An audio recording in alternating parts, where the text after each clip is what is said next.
Hey everybody, ever made a mistake and wondered how to overcome that mistake? Well, today in Living Life Strong, I teach you how.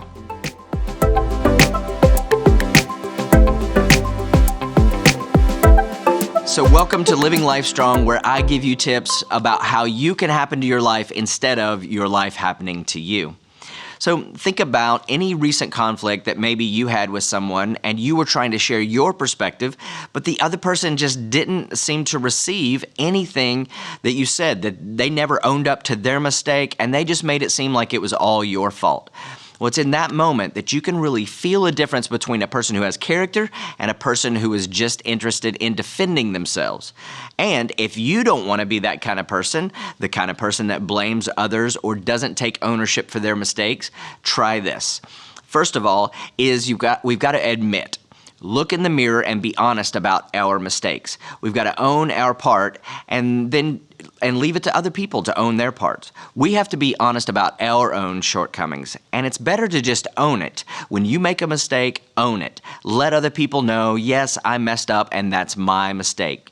Those words are so powerful, not only for you, but also for others. Because we would all be gracious if somebody came to us and admitted their own mistake. And then secondly, we've got to apologize. We have to apologize to anyone affected by the mistake.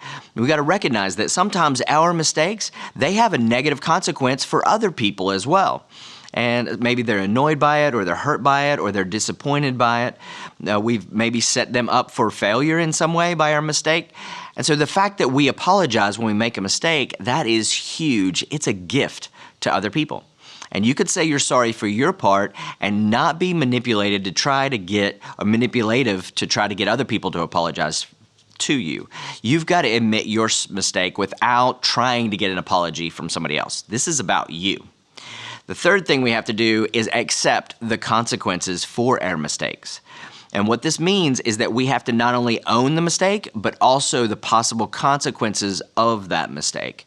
For instance, let's say that you made a mistake or you missed an important deadline at work or at school, and so something didn't get done, and you want to say you're sorry to those that are affected by that.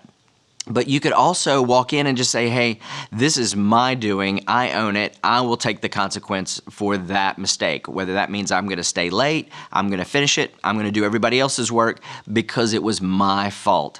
See, the acceptance piece is very important because you can say you're sorry and then just hope that everything is over, but it's also important that you make up for anything that was lost by your mistake. And then finally, step number 4, this is very important, is that we have to adapt. We have to make an honest effort to learn from our mistakes and then change our behavior. Because it can be easier to do those 3 first things and then never learn from the past and then just continue in our mistakes. Don't waste the energy on the first 3 and not make some type of productive change for your and other people's future. You've got to learn from them, grow from them, and not continue to repeat the same mistakes. So we have to take ownership of our mistakes because character, which is actually what we want, character is not about not ever making mistakes. Look, we're all going to make mistakes, but character is revealed in how you handle your mistakes after you've made them. It's that we get better, that we get we get free from the things that are causing us to make those mistakes. In James 5:16, it says, therefore confess your sins to one another, praying for one another that you may be healed. In other words, so that we can stop making the mistakes and be healed. So what I want to challenge you to do, when you make a mistake, own up to your mistake. It's part of your character as a human being. Have a great day and live life strong.